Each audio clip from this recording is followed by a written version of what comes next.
Makanya ketika ada sahabat bertanya, "Ya Rasulullah, ayyul ikhlas?" Agar riasang ikhlas.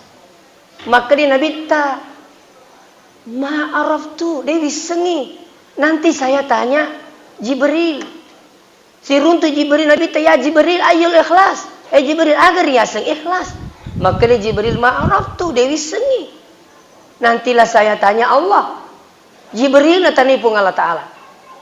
Puang ayyul ikhlas? Agar riasang ikhlas. Makuta namana nyata yawa. Agar riasang ikhlas. Maka pun Allah Ta'ala al-ikhlasu sirrun min asrari. Keikhlasan itu adalah rahasia di atas rahasiaku, kata Allah. Itu dalam hadis qudsi. Jadi dia mulai miseng itu Pak. Itu kong kemakada karena Allah. Belum tentu. Nah gampang nih Pak. Lillahi ta'ala. Karena Allah. Sekali maksudnya